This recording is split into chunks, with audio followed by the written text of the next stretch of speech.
आज हम लोग जा रहे हैं कवर करने सेट्स, रिलेशंस एंड फंक्शंस के पीवाईक्यूज। आप देख सकते हैं कि ये टॉपिक कितना इंपॉर्टेंट है। अगर रिसेंट ईयर में बात करें तो 2023-24 में 3 क्वेश्चंस आए, उसके पहले 5 क्वेश्चन, उसके पहले 8 और इवन 10 क्वेश्चंस तक आ चुके हैं। तो रिसेंट ईयर में इस टॉपिक का वेटेज जो है काफी हाई है। तो चलिए शुरू करते हैं बिना किसी देरी के। क्वेश्चन नंबर 1 यहाँ पे है, let A and B two sets containing 2 elements and 4 elements respectively. The number of subsets of A cross B having 3 or more element is being asked. तो यहाँ पे हमारे पास एक सेट है जिसके अंदर 2 एलिमेंट हैं, एक दूसरा सेट है B जिसके अंदर हमारे पास 4 एलिमेंट हैं। तो जो A क्रॉस B है जिसका सबसेट कितना होगा ये पूछा जा रहा है, बट 3 और 3 से ज़्यादा ही एलिमेंट उसमें होने चाहिए। तो उसके लिए एन ए क्रॉस बी यानी number of element A cross B में कितना होगा वो फाइंड करना पड़ेगा। तो ये हो जाएगा 2 इंटू 4 8। अब 8 एलिमेंट्स है हमारे पास ए क्रॉस बी में और हमें 3 या 3 से ज़्यादा रखना है। इसका मतलब जब हम सेलेक्ट करेंगे तो हमें चाहिए 8C3, 8C4, 8C5 और ऐसे करते करते हम जा सकते हैं 8C8 तक। बट अगर टोटल नंबर ऑफ सबसेट की बात की जाए तो वो तो होता है 2 to the power mn। m का मतलब होता है number of element in the first set into number of element in the second set.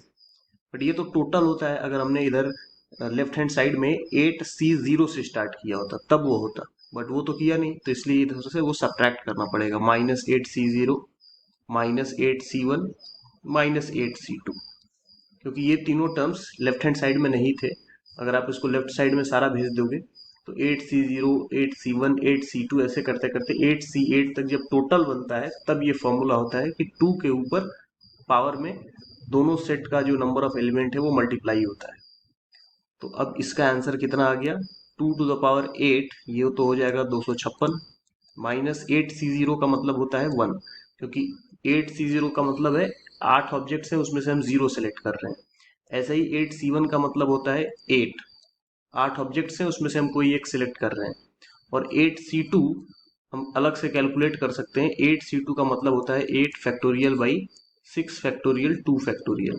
तो ये 8 फैक्टोरियल को हम लिख सकते हैं 8 इंटू 7 इंटू 6 फैक्टोरियल। तो ये 6 फैक्टोरियल कैंसिल हो जाएगा, 2 से 8 कैंसिल हो जाएगा 4 टाइम्स, तो 4 इंटू 7 28 हो जाएगा यहाँ पे। तो ये ओवरऑल आंसर हो गया 219। करेक्ट आंसर है ऑप्शन नंबर सी। चलते हैं नेक्स्ट क्वेश्चन की तरफ। क्वेश्चन नंबर 2 है कि एक फंक्शन है 1 से इनफाइनाइट जिसका डोमेन है, यानी x की जो इनपुट की वैल्यूज हैं वो 1 से इनफाइनाइट तक हो सकती हैं, और जो को डोमेन है फंक्शन का वो है 2 से इनफाइनाइट। फंक्शन यहाँ पे गिवन है, हमें f inverse of x find करना है। तो उसके लिए इस फंक्शन fx को मान लेंगे y और ये है x प्लस 1/x। अब इसको एलसीएम लेंगे तो बन जाएगा x² plus 1 divided by x and that is y। तो यहाँ से अगर रीअरेंज करके लिख लें इसको तो ये हो गया x² plus 1 is equal to xy। ये राइट हैंड साइड वाले टर्म को थोड़ा लेफ्ट में लिख लिया है, तो ये क्वाड्रेटिक जैसा बन गया, x² minus xy plus 1 is equal to 0। और अगर क्वाड्रेटिक के जैसा बन गया तो क्वाड्रेटिक फॉर्मूला अप्लाई करेंगे तो ये हो जाएगा माइनस b का मतलब ये माइनस वाई का माइनस वाई हो गया, और प्लस माइनस बीच में होता है square root of b² minus 4ac होता है क्वाड्रेटिक में। तो b² मतलब y² हो, यहाँ पे हो जाएगा -4 टाइम्स ऑफ a की जगह पे भी 1 है और c की जगह पे भी 1 है, तो ये डिवाइडेड बाई नीचे 2 हो गया। अब x का वैल्यू हम देख सकते हैं कि फंक्शन कहाँ से कहाँ तक डिफाइंड था, 1 से इनफाइनाइट तक। तो ये x तो हमारा बिलोंग करेगा 1 से इनफाइनाइट तक, निगेटिव हो ही नहीं सकता as given in the question. Therefore हम क्या बोल सकते हैं कि हमें कौन सा वैल्यू सेलेक्ट करना चाहिए x का हमें सेलेक्ट करना चाहिए y plus square root of y² minus 4/2 का वैल्यू, वो माइनस वाला नेग्लेक्ट करना चाहिए। और हमें पता है कि जो फंक्शन था fx उसको हमने माना था y, तो x का वैल्यू क्या हो जाएगा, f इनवर्स ऑफ y। तो जहाँ पे x लिखा हुआ है वहाँ पे हम f इनवर्स ऑफ y लिख सकते हैं। करेक्ट।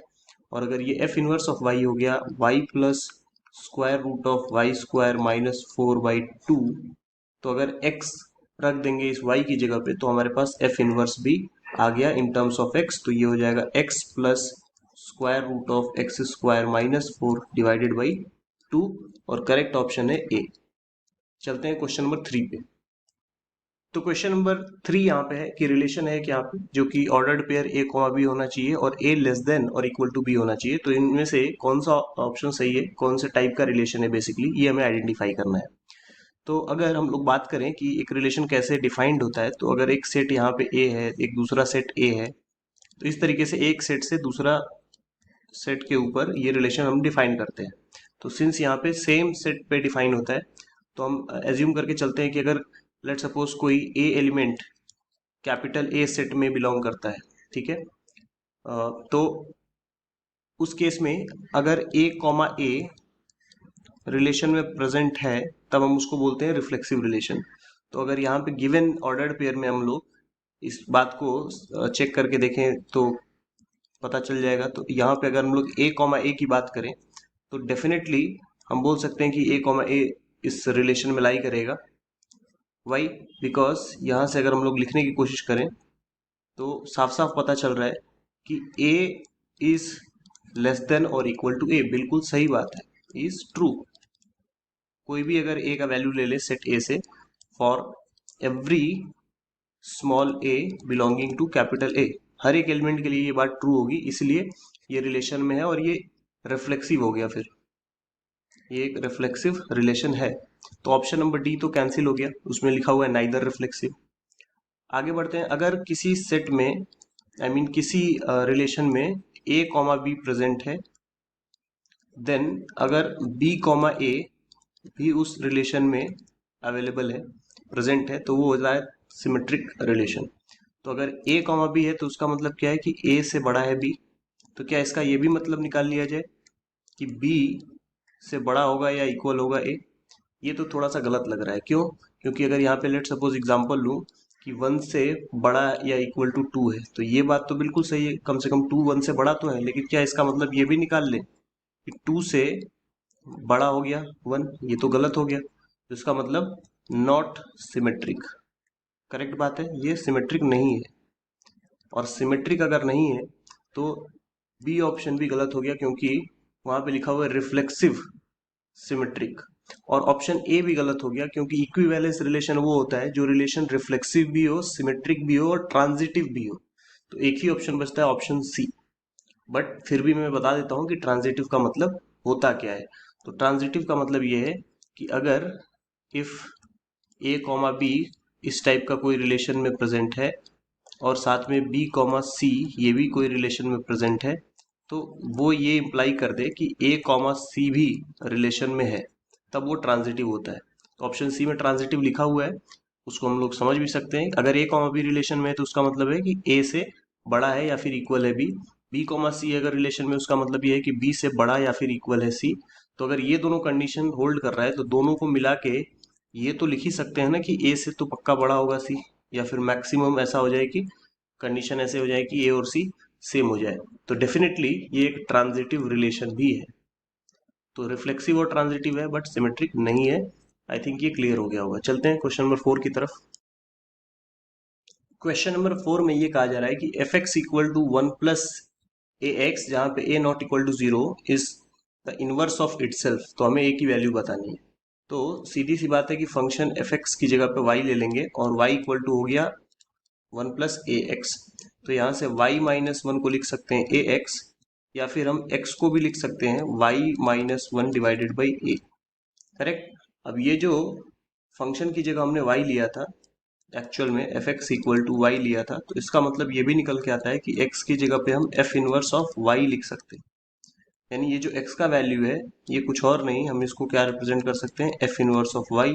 तो अगर f inverse of y minus one by a है, तो यहाँ से हम ये भी कंक्लूड कर सकते हैं कि एफ इनवर्स ऑफ x क्या हो गया, it is x minus one by a. Pi की जगह पे सिर्फ x रख दिया, और एफ एक्स हमें पता ही था, क्वेश्चन में ही गिवन था कि 1 प्लस ए एक्स है। तो अगर फंक्शन खुद इनवर्स के इक्वल ही है, ये क्वेश्चन में मेंशन्ड है कि F inverse of x is the inverse itself, तो वहां से कंपेयर कर लेंगे। x माइनस वन बाई ए का वैल्यू होना चाहिए 1 प्लस ए एक्स के इक्वल। यानी यहाँ पे अगर अलग अलग लिख लें तो x बाई ए और माइनस वन बाई ए, इसका वैल्यू होना चाहिए 1 प्लस ए एक्स। अगर हम कोफिशियंट्स को कंपेयर कर दें दोनों साइड, तो लेफ्ट साइड से जो कोफिशिएंट निकल के आ रहा है एक्स का वो है 1/a, और राइट साइड से जो कोफिशिएंट निकल के आ रहा है वो है a। करेक्ट। तो इसका मतलब a स्क्वायर का वैल्यू 1 हो गया, विच मीन्स कि a का वैल्यू या तो 1 होगा या फिर -1 होगा। और अगर कॉन्स्टेंट्स को कंपेयर करें, ये क्या किया हमने, कोएफिशिएंट ऑफ x को कंपेयर किया, coefficient of x on comparing coefficient of x। और ऐसे ही कांस्टेंट्स को अगर हम कंपेयर करें, कांस्टेंट्स, तब तो डायरेक्ट आंसर दिख जाता, क्योंकि लेफ्ट साइड से -1/a कांस्टेंट है, राइट साइड में 1 है, तो यहाँ से इसीलिए a का वैल्यू -1 एक्सेप्ट करेंगे। जो ऊपर दो वैल्यूज आ रहा था उसमें से ये जो 1 आ रहा था उसको इग्नोर करेंगे। तो करेक्ट ऑप्शन जो होगा वो होगा ऑप्शन नंबर ए।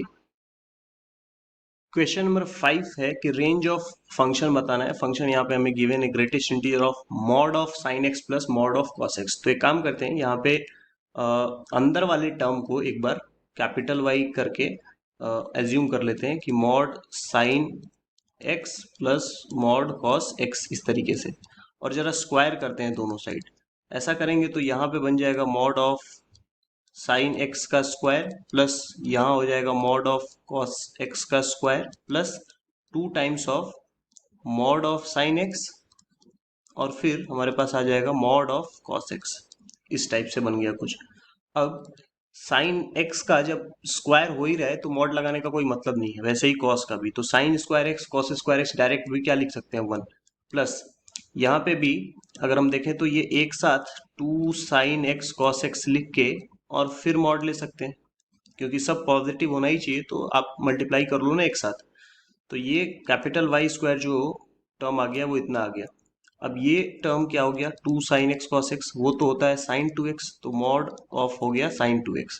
तो वाई स्क्वायर की वैल्यू आ चुकी है। अब अगर बात करें किसी भी साइन ऑफ सम एंगल, तो वो हमेशा -1 से 1 होता है, लेकिन यहाँ मॉड लगा हुआ है तो निगेटिव साइड जा नहीं सकता, तो 0 से बड़ा होगा या 0 के इक्वल होगा मिनिमम, और ये 1 तक जा सकता है। बट हमें तो चाहिए 1 प्लस मॉड करके, तो दोनों साइड अगर हम 1 ऐड कर दें तो ये हो गया 1 plus mod of sine 2x, और ये इधर हो गया 2। और ये वैल्यू कुछ और नहीं, अगर आप ध्यान से देखो तो ये लेफ्ट साइड में 1 है, राइट साइड में ये वाई स्क्वायर हो गया, और ये हो गया लेस देन और इक्वल टू 2। तो इसका मतलब यहाँ से क्या लिख सकते हैं, अगर स्क्वायर रूट ले लें तो 1 से ज़्यादा होगा वाई का वैल्यू, या फिर √2 तक जा सकता है।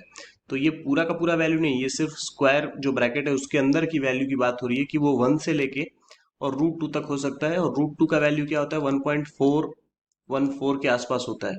तो जब ग्रेटेस्ट इंटीजर लेंगे इस y का, तो वो 1 होगा या फिर 1.414 हो, आंसर तो उसका 1 ही आएगा। तो देयरफॉर जो रेंज है फंक्शन का उसमें सिर्फ और सिर्फ एक ही वैल्यू है। रेंज ऑफ एफ में अगर हम बात करें तो सिर्फ और सिर्फ एक वैल्यू है, इसलिए ये वाला ब्रैकेट यूज करके लिख देंगे 1, और ऑप्शन नंबर बी हो जाएगा करेक्ट। चलते हैं क्वेश्चन नंबर 6 की तरफ। तो क्वेश्चन नंबर 6 है यहाँ पे कि एक फंक्शन है एफ, आर से एस पे डिफाइंड है वो, इसका मतलब आर इज योर डोमेन, और जो एस है वो क्या है, वो कोडोमेन होता है। तो एस जो है वो कोडोमेन है, और आगे फंक्शन गिवन है हमें F x equal to sine X minus √3 cos X plus 1, और ऑन टू फंक्शन है, तो हमें एस इंटरवल बताना है। तो बेसिकली ऑन टू फंक्शन का रूल ये होता है कि जो कोडोमेन है वो रेंज के इक्वल हो जाता है, codomain is equal to range होता है। तो ऑलरेडी यहाँ पे कोडोमेन हमारा क्या है, सेट एस है। तो अगर इंटरवल ऑफ एस पूछा जा रहा है तो क्यों ना रेंज निकाल ले। अगर फंक्शन का रेंज निकाल ले तो वहां से हमें पता चल जाएगा।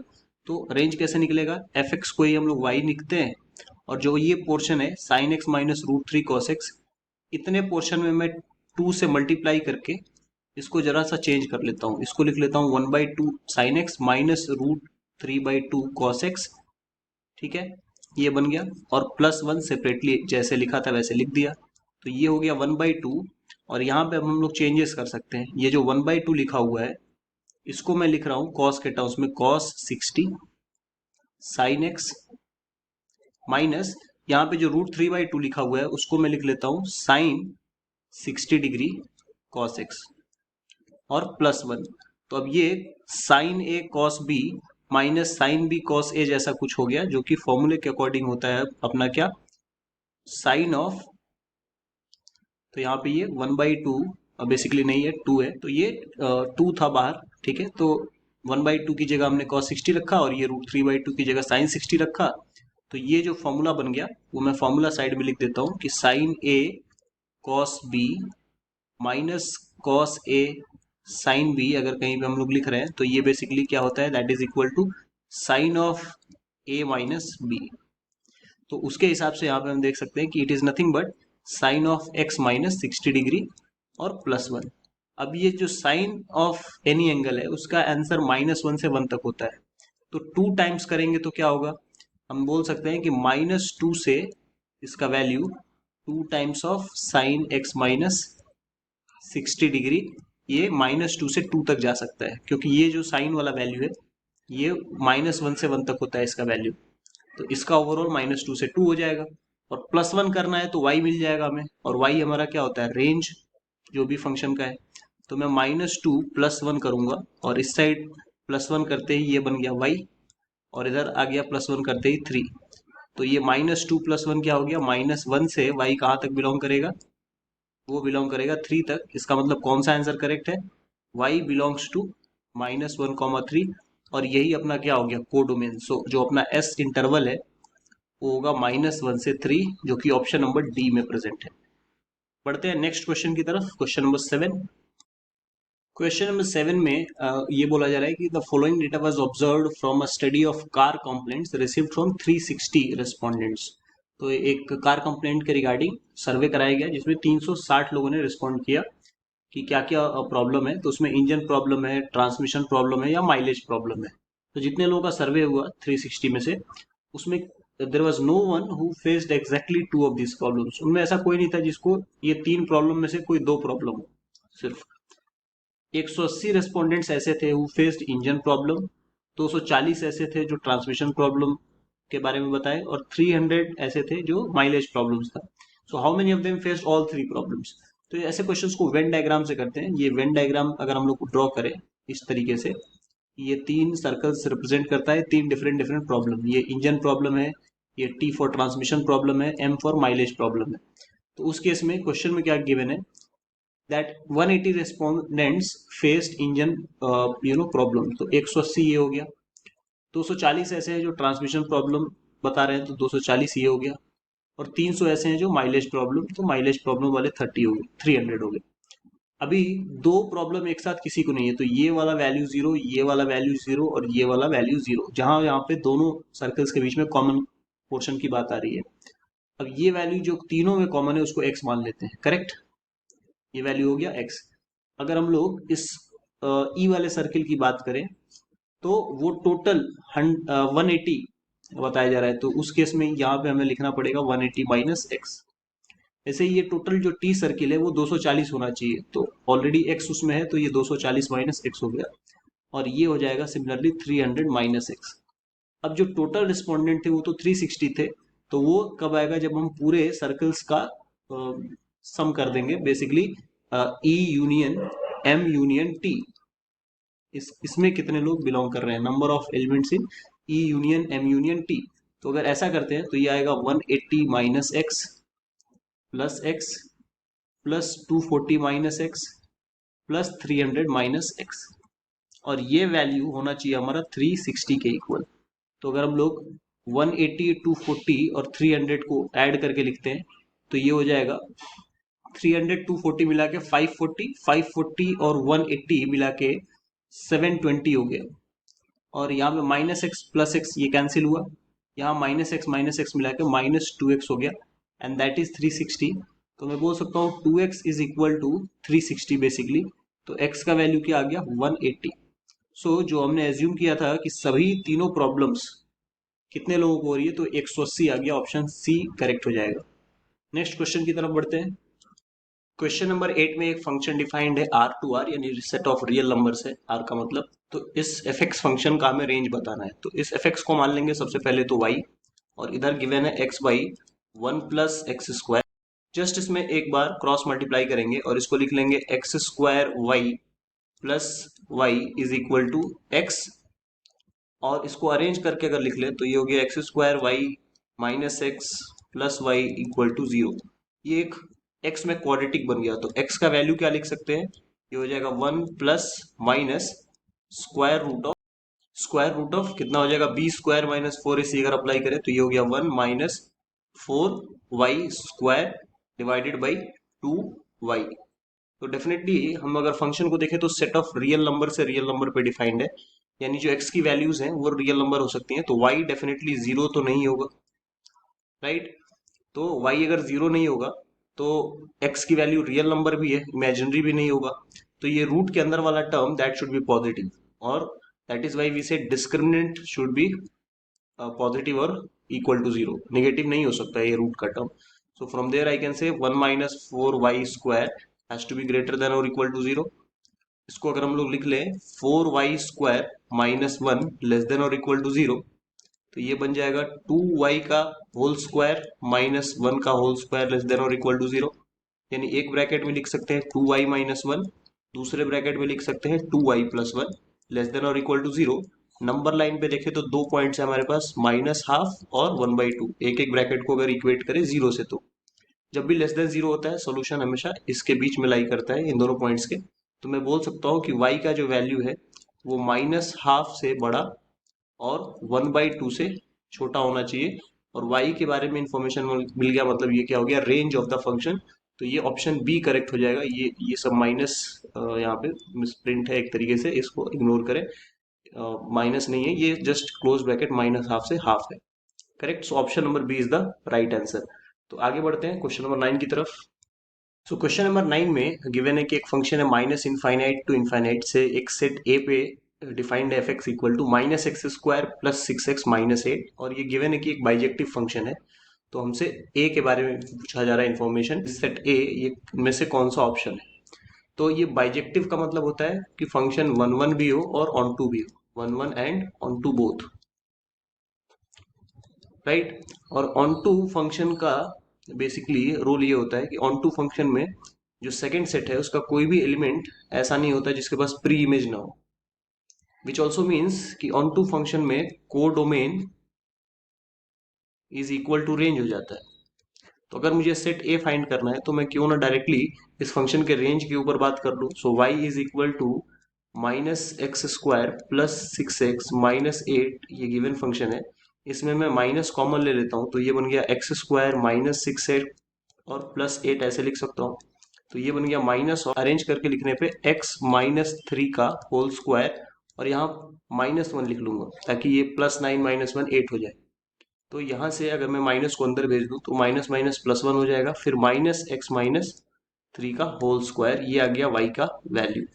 अब अगर y का जो मिनिमम वैल्यू है उसके बारे में सोचें तो मिनिमम y होने के लिए x मैक्सिमम होना चाहिए, यानी कोई अगर x इनफाइनाइट पुट कर दे, जो कि पॉसिबल भी है यहाँ पे, क्योंकि f माइनस इनफाइनाइट से इनफाइनाइट है, तो इसी में से तो हम x चूज करते हैं, यही तो डोमेन ऑफ द फंक्शन होता है। तो x अगर कोई इनफाइनाइट रख दे तो one minus infinite minus infinity हो जाएगा, तो y का जो मिनिमम वैल्यू है वो हमें समझ में आ रहा है कि वो तो टेंड कर रहा है माइनस इन्फिनिटी की तरफ। और मैक्सिमम कब होगा भाई, जब कम से कम सब्ट्रैक्ट हो। तो स्क्वायर है तो स्क्वायर होने की वजह से मिनिमम वैल्यू क्या होगा उसका, जीरो। उससे मिनिमम वैल्यू तो पॉसिबल भी नहीं है इस x माइनस थ्री का होल स्क्वायर, हमेशा स्क्वायर पॉजिटिव ही आएगा। हाँ, x की जगह थ्री रख दे तो जीरो हो जाएगा, और उस केस में ही मैक्सिमम वैल्यू हमें क्या मिलेगा, वन। तो हम देख सकते हैं कि माइनस इन्फिनिटी से लेके वन तक हम जा सकते हैं y के रेंज की बात करें तो, और सिंस ये बाइजेक्टिव फंक्शन था यही ऑप्शन करेक्ट हो जाएगा। सो यहाँ है क्वेश्चन नंबर 10, हमारे पास दो सेट गिवन है। एक सेट ए है जिसमें X Y belongs to R cross R दिया हुआ है, और यहाँ पे दो इनइक्वालिटीज मेंशन्ड है हमारे पास। दूसरे सेट में भी एक इक्वेशन गिवन है, एक बेसिकली इनइक्वालिटी है वो, और हमारे पास चार ऑप्शंस गिवन है। तो एक काम करते हैं, ये जो इक्वेशन है ना बी सेट के अंदर, ये थोड़ा थोड़ा इलिप्स के टाइप का दिख रहा होगा आपको। अगर मैं x माइनस सिक्स की जगह पे कैपिटल X लिख लूँ तो ये फोर एक्स स्क्वायर हो गया, और अगर इसकी जगह पे मैं कैपिटल Y लिख लूँ नाइन वाई स्क्वायर हो गया, और ये है लेस देन और इक्वल टू 36। अगर मैं 36 से ओवरऑल डिवाइड कर दूं तो ये कुछ ऐसा बन गया, X square by nine plus Y square by four and less than और इक्वल टू वन। ये हमारे पास अब इस इक्वेशन के बेसिस पे, या बेसिकली इस इनइक्वालिटी के बेसिस पे अगर हम लोग देखें तो ये इलिप्स है, ये लेस देन को तो आप छोड़ दें, बिना लेस देन के कंसिडर किए अगर मैं ड्रॉ करूं तो ये कुछ ऐसा एक इलिप्स बनेगा, जहाँ पे ये हो जाएगा 3,0, ठीक है, और ये ऊपर हो जाएगा 0,2, क्योंकि ये 9 3 का स्क्वायर है और ये 4 2 का स्क्वायर होता है। ये एलिप्स बन गया, और ये जो लेस देन और इक्वल टू का सिंबल था यहाँ पे इस इनइक्वालिटी में, उसका मतलब ये होता है कि या तो पॉइंट एक्स वाई इसके ऊपर होगा एलिप्स के, या तो उसके अंदर कहीं भी हो सकता है। ये सारे पॉइंट्स अलाउड हैं क्योंकि लेस देन और इक्वल टू लिखा हुआ है, so all these points are okay, they can be taken. But अब अगर दूसरे पोर्शन को सॉल्व करें जो ऊपर गिवन है कि mod of x minus five वो होना चाहिए लेस देन वन, तो ऑलरेडी एक्स माइनस सिक्स की जगह पे तो हमने कैपिटल एक्स रखा था, तो यहाँ भी वैसे ही बना लेते हैं। कैपिटल एक्स में प्लस वन अगर कर दें तो यही तो आएगा एक्स माइनस फाइव। आप देखो तो एक्स माइनस सिक्स की जगह मैंने कैपिटल एक्स लिखा था, तो एक्स माइनस फाइव कैसे आएगा अगर मैं कैपिटल एक्स में प्लस वन कर दूं। तो कैपिटल एक्स में मैंने कन्वर्ट करके इसको ऐसे लिख लिया। फिर अगर हम y वाले टर्म को देखें तो उसको भी सॉल्व करना है, तो y माइनस फाइव वो तो हमने as it is capital Y माना था, तो ये तो mod of y less than one हो गया। तो जरा x और y को भी सॉल्व करें, तो ये वैल्यू हो गया माइनस वन से capital x plus one one तक, माइनस वन कर रहा हूँ तो ये आ गया माइनस टू, ये कैपिटल x, और ये आ गया one minus one zero value. वैसे ही ये माइनस वन से y का वैल्यू वन तक। अभी डायग्राम को देखते हैं, अगर ऊपर जीरो कॉमा टू था तो ये नीचे जीरो कॉमा माइनस टू होगा। तो x का जो वैल्यू है अगर हम लोग उसके बारे में बात करें तो इधर थ्री कॉमा जीरो था तो ये माइनस थ्री कॉमा जीरो होगा, तो कहीं यहाँ पे माइनस टू कॉमा जीरो होगा, ये हो गया माइनस टू कॉमा जीरो। तो x का वैल्यू कहाँ से कहाँ तक जा सकता है, माइनस टू से जीरो तक, इसका मतलब ये माइनस टू है और ये है जीरो कॉमा जीरो, यहाँ तक हम लोग जा सकते हैं। y का वैल्यू कहाँ से कहाँ, माइनस वन कहीं यहाँ पे होगा, जीरो कॉमा माइनस वन, और वन तक जा सकते हैं तो वन भी कहीं यहाँ पे होगा, जीरो कॉमा वन। तो अगर हम अच्छे से ऑब्जर्व करें इसको, तो इस पर्टिकुलर केस में हमारे पास क्या सिचुएशन बन रहा है कि ये जो वैल्यू है ये कहीं यहाँ पे जा सकता है, वन तक जा सकता है, नीचे ये कहाँ तक जा सकता है, माइनस वन तक, और x का वैल्यू इस माइनस टू से इस जीरो तक जा सकता है। तो ये जो पोर्शन है, यही पोर्शन क्या है, दिस इज सेट बी, और ये जो बना हुआ है एलिप्स टाइप का ये है ए। तो पूरा का पूरा बी इस ए के अंदर लाई कर रहा है, इसलिए बी क्या हो जाएगा, सबसेट ऑफ ए, और ये क्वेश्चन भी हो गया सॉल्व। क्वेश्चन नंबर 11 है कि there is a relation R on set R of all real numbers defined by A related with B such that A minus B जो मॉड है उसका लेस देन और equal to one by two है। तो उस case में relation are हमारे पास चार ऑप्शन है, रिफ्लेक्सिव, सिमेट्रिक, ट्रांजिटिव, इन सब में हमें फैसला करना है कि क्या है क्या नहीं है। तो इसके लिए तो हमें ये समझना पड़ेगा कि रिलेशंस डिफाइंड कैसे होते हैं। ये हमारे पास set R of real number है, ये भी सेट आर रियल नंबर्स का है, और इस तरीके से ये वाला आर रिलेशन के लिए यूज कर रहा हूँ, तो ध्यान से आप देख लो क्योंकि नोटेशंस तो सेम है, तो इसलिए थोड़ा सा आर और कैपिटल आर दोनों रिलेशन के लिए भी यूज हो रहा है और सेट ऑफ रियल नंबर्स के लिए पहली बार। दूसरा यहाँ पे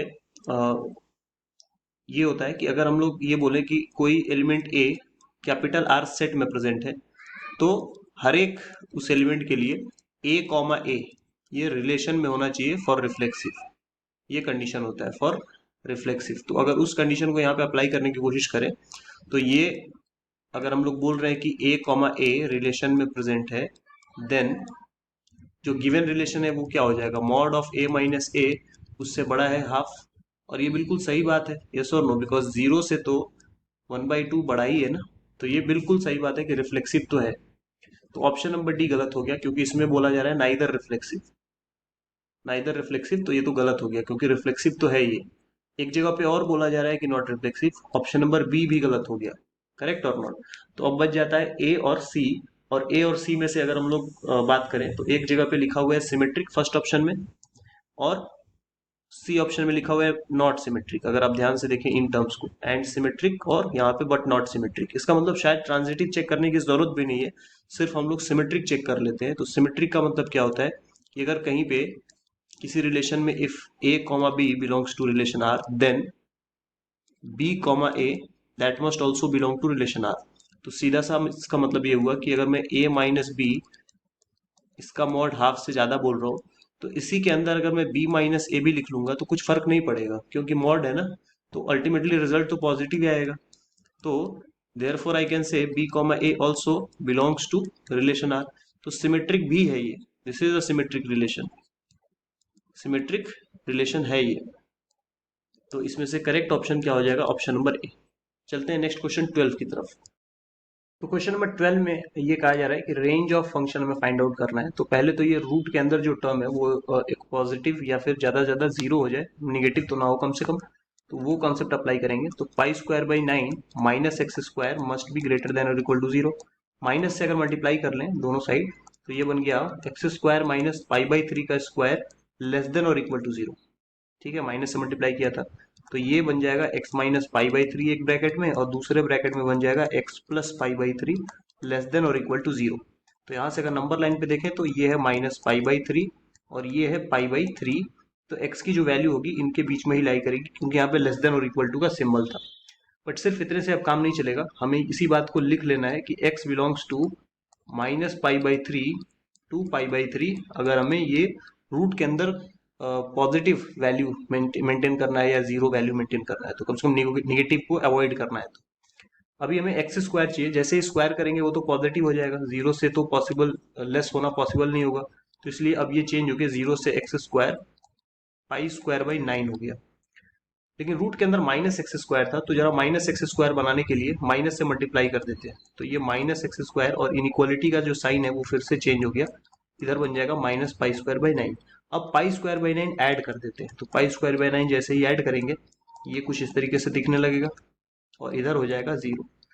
अब रूट का पहनावा यहाँ पे पहना देते हैं। अब देखो स्क्वायर रूट लगा हुआ है, तो जैसे ही स्क्वायर रूट लेंगे ये आ जाएगा पाई बाई 3 और यहाँ पे आ जाएगा square root of pi square by 9 minus x square और इधर आ गया ग्रेटर देन और इक्वल टू 0। अब tan की जरूरत है बस, तो दोनों तरफ हम tan यूज कर लेंगे हर तरफ। तो tan पाई बाई 3 ये आ गया tan square root of pi square by 9 minus x square और ये आ गया ग्रेटर देन tan ऑफ 0। इसका मतलब ये जो बीच का टर्म है that is nothing but y, और tan पाई बाई 3 क्या होता है रूट 3, और tan 0 क्या होता है 0। इसका मतलब y का वैल्यू 0 से रूट 3 के बीच में होगा। करेक्ट ऑप्शन हो गया अपना सी। चलते हैं क्वेश्चन नंबर 13 की तरफ। क्वेश्चन नंबर 13 है which of the following is injective mapping. तो इंजेक्टिव मैपिंग का क्या मतलब होता है कि हमारे पास अगर एक x1 इनपुट है, एक x2 इनपुट है, तो दोनों पे अलग अलग आउटपुट आए। ऐसा ना हो कि कहीं पे x1 पे भी यही आउटपुट आ रहा हो और x2 पे भी यही आ रहा हो। अगर ऐसा हो रहा है तो बेसिकली इसका मतलब x1 x2 सेम होना चाहिए, एक ही इनपुट पे वो आउटपुट होना चाहिए। अलग अलग इनपुट पे सेम आउटपुट आ रहा हो तो मेनी वन फंक्शन हो जाएगा वो। So this is many one function. जबकि ऐसे मैपिंग होना चाहिए कि x1 पे कुछ y1 आ रहा हो चलेगा, x2 पे y2 आ रहा हो तब कोई प्रॉब्लम नहीं है। तो यहाँ पे अगर हम लोग बात करें, ये अपना 1 1 का एग्जांपल दिया मैंने। तो अगर फर्स्ट फंक्शन देखा जाए तो इसमें अगर मैं f1 पुट करता हूँ तो 1 का स्क्वायर प्लस 2 3 आ जाएगा। और अगर मैं f माइनस 1 भी लिखता हूँ, माइनस 1 भी पुट करता हूँ तो माइनस 1 का स्क्वायर होगा 1, 1 प्लस 2 कितना हो जाएगा 3। तो इसका मतलब 1 और माइनस 1 दोनों पे ये तो मेनी वन हो गया। तो ऑप्शन ए तो गलत है, इंजेक्टिव हो ही नहीं सकता वो, क्योंकि 1 1 का ही मतलब होता है इंजेक्टिव मैपिंग। ये इंजेक्टिव था। ऐसे ही एफ एक्स मॉड के अंदर x प्लस 2 लिखा हुआ है, तो अगर 1 लिखता हूँ तो ये आ जाएगा 3। और यहीं पे अगर मैं माइनस 5 भी लिखता हूँ ना तो भी वो मॉड के अंदर माइनस 5 प्लस 2 बनेगा, और इसका मतलब माइनस 3 का मॉड और फिर से 3 आ गया। तो जो 1 पे वैल्यू आ रही थी वही माइनस 5 पे भी आ रही है, तो फिर से ये गलत हो गया, इंजेक्टिव मैपिंग नहीं हो सकता। यही हाल यहाँ पे ऑप्शन नंबर सी में भी है। अगर मैं एफ ऑफ यहाँ पे कुछ वैल्यू रख के कोशिश करूँ, लेट सपोज 6 रखता हूँ, तो 6 माइनस 4 हो जाएगा, और दूसरे ब्रैकेट में होगा 6 माइनस 5, तो ये आ जाएगा 2। और यहीं पे अगर मैं एफ ऑफ लेट सपोज कुछ ऐसा वैल्यू रखते हैं जहाँ पे सेम नंबर आने के चांसेस हो, तो अगर मैं यहाँ पे 3 रखता हूँ लेट सपोज, तो ये आ जाएगा 3 माइनस 4 और 3 माइनस 5। तो आप खुद ही देख लो, ये 3 माइनस 4 माइनस 1 हुआ, यहाँ से माइनस 2 फिर से 2 आ गया, तो 6 पे जो वैल्यू आया वही 3 पे आ गया। तो ये भी इंजेक्टिव मैपिंग नहीं हो सकता। Option number D is the right answer, यही हो सकता है। बाकी तीनों ऑप्शन तो गलत हो गए, सीधे सीधे एग्जाम्पल से पता चल रहा है। चलते हैं नेक्स्ट क्वेश्चन 14th की तरफ। 14th में हमारे पास एक फंक्शन दिया है 5 to the power x divided by 5 plus 5 to the power x, और हमें बताना है f of 1/20 plus f of 2/20 plus ऐसे करते करते हमें f ऑफ 39/20 तक देखना है। तो यहाँ पे ये dot dot dot question number 14 है हमारे पास। फंक्शन की वैल्यू गिवन है 5 पे पावर x बाई 5 प्लस 5 पे पावर x। देन हमें बताना है f of 1/20 plus f of 2/20 ऐसे करते करते dot dot dot f of 39/20 तक की वैल्यू हमें फाइंड आउट करनी है। तो यहाँ पे अगर हम लोग ऑब्जर्व करें, ये मान के चलें कि x का वैल्यू 1/20 है, ठीक है, एक x का वैल्यू। तो अगर हम ऑब्जर्व करें तो 2 माइनस एक्स का वैल्यू क्या होगा, 2 माइनस 1/20, ये हो जाएगा 40 माइनस 1, 39/20। तो हम कह सकते हैं कि ये जो फर्स्ट और लास्ट वैल्यू है, इसमें यही रिलेशन है कि अगर ये x है तो ये लास्ट वाला वैल्यू क्या है, basically it is nothing but 2 minus x. ये इसलिए बोल रहा हूँ बिकॉज अगर आप नेक्स्ट वैल्यू देखो 2/20, तो आगे से सेकेंड वैल्यू 2/20 अगर x का वैल्यू लेते हैं, तो पीछे से मतलब लास्ट टर्म से अगर आए तो उधर से भी जो सेकेंड वाला टर्म होगा वो 2 माइनस एक्स क्या होगा। आपको क्या लग रहा है, 39 से पहले क्या आता है, 38 आता है, तो 38/20 रहना चाहिए। तो आप कैलकुलेट करके देख भी लो, उतना ही आएगा, 2 माइनस 2/20, ये आ गया 38/20, राइट। इसका मतलब ऐसे करते करते पेयरिंग बनेगी, और सिर्फ बीच में एक ऐसा टर्म बचेगा, जैसे f(19) तक तो ऐसे ही बनेगा कि अपने पास f(1) वाला 39 से एसोसिएटेड हो गया, करेक्ट। f(39) वाला, मैं ये डिनोमिनेटर 20 नहीं लिख रहा हूँ, वो हर जगह पे है। तो ये जैसे 1 39 से हो गया, ऐसे ही 2 जहाँ पे वो 38 से एसोसिएटेड होगा, फिर 3 वाला अपना 37 से होगा। ऐसे करते करते हम लोग जब जाएंगे तो बीच में कहीं यहाँ पे 20 होगा, उसके पास कोई ऑप्शन नहीं होगा, वो अलग से एक वैल्यू रहेगा, बाकी सब तो सेम टू सेम वैल्यू है। एक तरीके से देखे तो आई मीन 2 माइनस एक्स के फॉर्मेट में सेम टू सेम अभी तो नहीं बोल सकते। अब जरा कुछ कैलकुलेशन करते हैं कि एफ ऑफ एक्स का वैल्यू अगर 5 पे पावर एक्स है बाई 5 प्लस 5 पे पावर एक्स है, तो ये 2 माइनस एक्स का जो पैटर्न बन रहा है जरा वो देखते हैं। What is F of 2 minus x, तो ये 5 पे पावर हो जाएगा 2 माइनस एक्स, यहाँ हो जाएगा 5 प्लस 5 पे पावर 2 माइनस एक्स। तो अब जरा इसको सिंप्लीफाई करें तो 5 स्क्वायर का वैल्यू 25, और ये जो माइनस एक्स था उसका मतलब नीचे आ गया 5 पे पावर एक्स। ऐसे ही नीचे भी कर सकते हैं, ये आ गया 25/5 पे पावर एक्स, यानी ये आ गया 25/5 पे पावर एक्स, तो कैंसिल हो गया, ये आ गया 5 पे पावर एक्स प्लस ये आ गया 25, ऐसे हम लोग मेंशन कर सकते हैं। तो फिर से 5 से ऊपर नीचे अगर डिवाइड कर दें तो ये आ गया 5 और ये आ गया 5 पे पावर एक्स प्लस 5, राइट और नॉट। ये जरा क्लियरली इसको लिख लिया जाए, ये अपने आ गया 5 पे पावर एक्स। तो ये तो वही चीज आ गया जो हम लोगों ने स्टार्ट किया था, इसका मतलब ये एफ एक्स के ही इक्वल आ गया। और अगर ऐसा है तो अब हम लोग जरा, क्योंकि एंड की दो वैल्यूज अगर हम देखें ये और ये सेम है, f1/20, f39/20, और इसी तरीके से 2 और 38 वाला वैल्यू सेम होगा। तो अगर ये वैल्यूज एडिशन में है ना सारा कुछ, तो अगर हम लोग ऐड ही करें एक सेट ऑफ वैल्यू को, जैसे f(1/20 प्लस f(39/20), एक सेट की वैल्यूज को अगर हम ऐड कर रहे हैं तो इसका मतलब क्या ऐड कर रहे हैं, f x plus f(2 minus x) ही तो ऐड कर रहे हैं। तो जरा एक सेट का वैल्यू निकाल के देखते हैं। तो ऐसा करेंगे अगर, तो ये आ गया 5 पे पावर एक्स बाई 5 प्लस 5 पे पावर एक्स, और ये f(2 माइनस एक्स) क्या आया है, ये basically equal to F X तो नहीं लिख सकते है ना, यहाँ पे आप ध्यान दो, ये इक्वल टू एफ एक्स लिख दिया मैंने, इक्वल नहीं है, यहाँ पे 5 पे पावर एक्स है एफ एक्स में, और f(2 माइनस एक्स) में सिर्फ 5/5 पे पावर एक्स प्लस 5 है।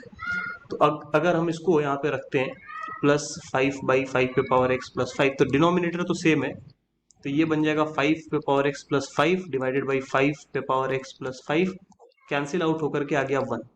यानी ऐसे जो पेयरिंग बनाते चले जाएंगे, वो बीच का जो 20 नंबर था एक, उसको छोड़ करके 19 पेयर्स बनेंगे, 19 पेयर्स, जहाँ पे जिनका समेशन क्या आएगा, 1 आएगा।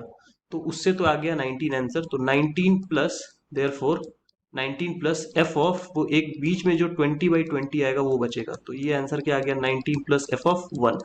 और एफ ऑफ 1 की वैल्यू कैसे निकाल सकते हैं, अगर हम लोग x की जगह पे 1 रख दें, है ना, तो x की जगह पे 1 रख दें, तो ये आ गया एफ ऑफ 2 माइनस एक्स कर रहे थे तो 2 माइनस 1, और ये आया था 1, तो बेसिकली आ गया 2 times of F of 1 equal to 1। तो एफ ऑफ 1 की वैल्यू क्या हो गई, 1/2। तो ये जरा इसमें पुट कर देंगे तो फाइनल आंसर क्या होगा, एफ ऑफ 1/20 प्लस ऐसे करते करते एफ ऑफ 39/20 तक अगर जाएंगे तो 19 प्लस एफ ऑफ 1 की वैल्यू 19 प्लस 1/2 आ गई, और ये अगर करेंगे तो आएगा 39/2, यानी कि option number D. I hope कि ये क्लियर हो गया होगा। चलते हैं नेक्स्ट क्वेश्चन की तरफ। क्वेश्चन नंबर 15 में number of negative integral solutions of equation यहाँ पे गिवन है। क्वेश्चन नंबर 15 में the number of negative integral solutions of x square into two to the power mod of x minus three plus two is equal to x cube into two to the power mod of x minus three plus four plus two to the power x minus one. इतना बड़ा एक equation given है, इसमें हमें कितने negative integral solutions होंगे ये पता करना है।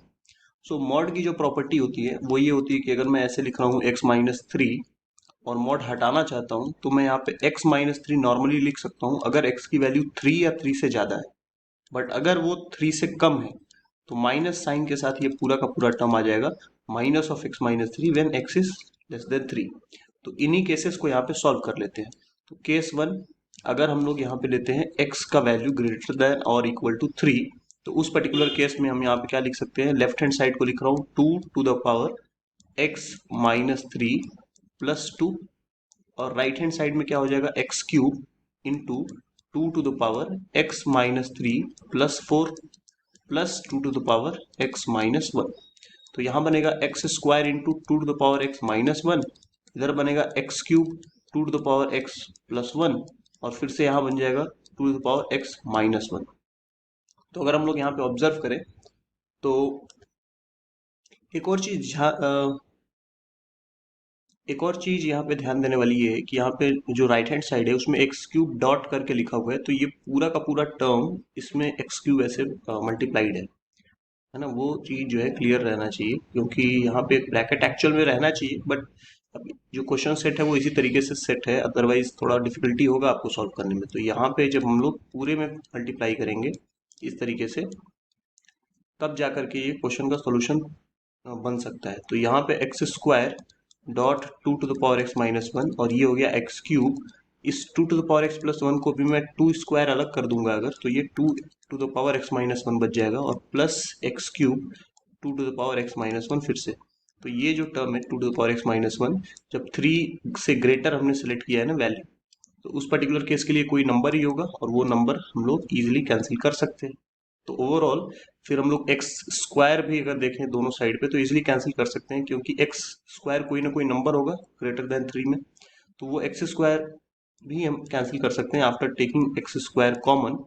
तो यहाँ पे बचेगा फोर एक्स, यहाँ पे बचेगा plus x, directly plus x बचेगा। So this x square is also cancelled, और आई कैन से कि हमारे पास बचा क्या, यहाँ से बचा एक और चीज, ये जो टू स्क्वायर था और ये एक्स क्यूब था, बिल्कुल सही है, तो ये फाइव एक्स हमारे पास बच गया था, and that is equal to one, और I can say x is equal to one by five. लेकिन ये सॉल्यूशन तो हम एक्सेप्ट नहीं कर सकते, क्योंकि we were working in x greater than और इक्वल टू थ्री, तो यहाँ से तो कोई पर्टिकुलर सॉल्यूशन मिला नहीं। अब बारी आती है केस नंबर टू की, कि अगर मॉड एक्स माइनस थ्री को हम लोग minus of x minus three से सब्सटीट्यूट करें, जहाँ पे एक्स का वैल्यू लेस देन थ्री है, तो क्या मिलेगा, तो ये बन जाएगा x square two to the power, यहाँ पे आएगा माइनस एक्स और प्लस थ्री, ठीक है, ये ब्रैकेट ओपन होगा तो, और प्लस टू। ऐसे ही राइट साइड में क्या आ जाएगा x cube into two to the power minus x plus three plus four, और प्लस हमारे पास आ जाएगा x cube into two to the power x minus one. तो अगर इसको जरा सिंप्लीफाई करें तो बनेगा x square to the power into two to the power, ये आ गया फाइव माइनस एक्स, और इधर आ जाएगा x cube two to the power seven minus x, और plus x cube two to the power x minus one. तो ये रीअरेंजमेंट हमने कर लिए। अब एक्स स्क्वायर जो टर्म है वो अगेन कोई ना कोई नंबर होगा एक्स लेस देन थ्री में, तो उसको तो हटा सकते हैं, तो बचा क्या, two to the power five minus x is equal to x into two to the power seven minus x plus x into two to the power x minus one. अब ये टर्म्स हमारे पास बच गए हैं सॉल्व करने के लिए। तो अगर हम लोग राइट साइड में ऑब्जर्व करें तो इसमें से x into two to the power x minus one है, और ये है two to the power seven minus x. तो अगर मैं x कॉमन ले लेता हूँ तो two to the power seven minus x बचेगा, plus two to the power x minus one इस तरीके से बचेगा, और इधर बचेगा two to the power five minus x. अब इसके सॉल्यूशन को कैसे डिस्कस करें, तो उसके लिए सॉल्व करने की जरूरत नहीं है। अगर आप ध्यान से देखो तो x लेस देन थ्री है ना, तो x लेस देन थ्री में नेगेटिव इंटीग्रल सॉल्यूशंस की अगर हम लोग बात करने जाएंगे, तो कोई भी नेगेटिव इंटीग्रल अगर मैं पुट करता हूँ, लेट सपोज मैंने x equal to minus one put किया, तो ये बनेगा 2⁻6, यहाँ पे आ जाएगा एक माइनस साइन, और ये बन जाएगा 2⁻8, और ये बन जाएगा 2⁻−2, जो कि अगेन एक पॉजिटिव नंबर ही होगा। तो आप देख सकते हैं कि यहाँ पे लेफ्ट साइड पॉजिटिव, ये वाला पूरा टर्म पॉजिटिव, लेकिन एक माइनस साइन आ गया। ऐसे ही -2 पुट करेंगे तो वैल्यू कुछ भी है, बट यहाँ पे एक माइनस साइन आ जाएगा, और पॉजिटिव निगेटिव तो सेम हो नहीं सकता, इसका मतलब निगेटिव इंटीग्रल सॉल्यूशंस आएगा ही नहीं इस केस में भी। सो करेक्ट आंसर होगा 0। चलिए बढ़ते हैं नेक्स्ट क्वेश्चन की तरफ। नेक्स्ट क्वेश्चन है यहाँ पे क्वेश्चन नंबर 16, जो कह रहा है कि फंक्शन जो कि r से -हाफ इंटरवल तक डिफाइंड है, और फंक्शन की वैल्यू गिवन है x/x² + 1 1 और ऑन टू में हमें आइडेंटिफाई करना है। तो 1 फंक्शन का जो मेन रूल होता है दैट इज कि अगर हमने दो इनपुट एज्यूम किया f(x1) = f(x2) और उसको सॉल्व किया, तो बाद में ये पता लगेगा कि x1 और x2 बिल्कुल सेम ही थे। अलग अलग इनपुट पे सेम आंसर नहीं आ सकता, अदरवाइज वो मेनी वन फंक्शन हो जाएगा। तो जो भी इनपुट हम लोग ले रहे हैं x1 x2, अगर हम मान के चल रहे हैं कि उनका वैल्यू सेम है, तो इनपुट वैल्यू भी सेम ही रहा होगा। तो उस तरीके से सॉल्व कर लें, तो ये आ जाएगा x1/x1² + 1, इधर आ जाएगा x2/x2² + 1। तो अगर हम इसको रीअरेंज करके सॉल्व करें, तो ये आएगा x1 x2² + x1 = x1² x2 + x2। ये बन गया अपने पास। तो ये जरा स्क्वायर वाले टर्म्स को इधर लेके आते हैं, और उसमें से x1 x2 कॉमन ले लेता हूँ, तो ये बनेगा x2, और ये इधर आया होगा, तो यहाँ से बच गया common x1, correct, and that is equal to x2 - x1। हमारे लिए तो ये इनपुट क्या थे, डिफरेंट थे, करेक्ट। बट अगर हम लोग ऑब्जर्व करें, हम लोग अगर ऐसे इसको कैंसिल आउट भी करते हैं, तो कैंसिल आउट करने का मतलब क्या कि x1 x2 अलग अलग थे ना, सेम रहा होता तो 0 0 तो कोई कैंसिल कर नहीं सकता दोनों साइड से इस तरीके से। तो अगर कैंसिल हो रहा है, तो उस केस में x1 x2 जो हमने वैल्यू कॉमन लिया था, उसका वैल्यू क्या आ गया, 1 आ गया। x1 x2 आ गया 1, यानी x1 = 1/x2 आ गया हमारे पास। तो यानी इनपुट जो है वो सेम नहीं आ रहा है, अलग अलग ही आ रहा है। देयरफॉर हम बोल सकते हैं कि नॉट 1 1, ये 1 1 फंक्शन तो नहीं है। और नॉट 1 1 है, तो अब देखिए फर्स्ट ऑप्शन तो कैंसिल हो गया, सी ऑप्शन भी कैंसिल हो गया, क्योंकि बोथ 1 1 लिखा हुआ है। तो दो ऑप्शंस तो इतने काम करने से ही हो गया। अब बात आती है कि ऑन टू के बारे में कैसे डिस्कशन करें। तो ऑन टू फंक्शन के लिए जो कंडीशन है दैट इज रेंज हमारा कोडोमेन के इक्वल हो जाता है। Range is equal to codomain.